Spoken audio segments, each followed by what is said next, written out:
চলতে পারে না, একেবারে একটু ভাঙন ধইরা যদি হাত পাততে পারে রে বাবা কিছুতে, তাহলে এরে আমরা কি বলি? ফকির। ভ্যাস ফকিরে ধরতে পারলে আর চাইতে পারলে কি ফকির। আর কোরআন বলেছে কি, যার কিছুই নাই সে কি ফকির। ঢাকা শহরে এমনও ফকির আছে যাদের দৈনন্দিন রোজগার কমপক্ষে 500 টাকা। কয় টাকা? 500 টাকা। এরপরে খানা এটাও চেয়ে খায়, কাপড় চোপড় চেয়ে নেয়। প্রতি মাসে যদি 500 টাকা তার আয় হয়, মাসে কত? 15,000 টাকা। এইভাবে সে প্রতিদিন টাকা জমাইতে জমাইতে জমাইতে জমাইতে জমাইতে জমাইতে সে বাড়িতে জায়গা কিনছে, বিল্ডিং উঠাইছে, ছেলে মেয়ে বিয়ে শাদী দিছে, তারপরে তার ব্যাংকে টাকা আছে, বাড়িতে নিচে টাকা আছে, এখানে টাকা আছে, সেখানে টাকা আছে। অর্থাৎ সে যে পরিমাণ মালের মালিক হলে যাকাত ফরজ হয়, সেই পরিমাণ মালের মালিক হয়েও আর উপরে দিয়েও সে এই পেশা ছাড়ে না। সে আসলে ফকির না, তার পেশাই কি ফকির। এই বেশভূষা দেখে যদি আপনি যাকাত দেন, তাহলে কিন্তু বর্তমান যে পরিস্থিতি, এরা যেভাবে পেশাদার ফকির, এই পেশাদার ফকিরদের সম্পর্কে সঠিক তথ্য যদি আপনার না জানা থাকে, আর এই ধরনের ঘটনা কিন্তু সমাজে অহরহ হচ্ছে, এই জন্য আপনি কেবল ফকির ভেসে দেখেই কেবল যাকাতের টাকা দিয়ে দিবেন না, যতক্ষণ পর্যন্ত তার গভীরভাবে তথ্য আপনার না জানা যাবে। বুঝলেন কথা?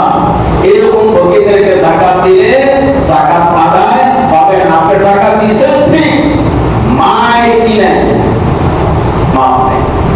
যাকাত না দিলে তো মাইটা খাইতেন, কি কি মাই খাবেন এটাও আছে কোরআনে বলতেছে। ঠিক টাকা দিয়েও আপনি সামনে মাই খাইতেন, কারণ আপনি যাকাত আদায় খাইতেন।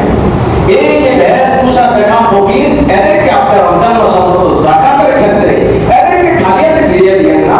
যদি আপনার সন্দেহ হয় তো আপনার নফল সদকা থেকে তাদেরকে কিছু দান করে দেন। কিন্তু যাকাতের ব্যাপারে যদি আপনার সন্দেহ হয়, এরকম অপরিচিত বেশভূষা ফকিরদেরকে না দেওয়াটাই কি উত্তম। 2 নম্বর হচ্ছে মিসকিন। সেটা তো বললাম যে যার কিছু আছে কিন্তু যাকাত ফরজ হয় এই পরিমাণ নাই। 3 নম্বর আমিনা।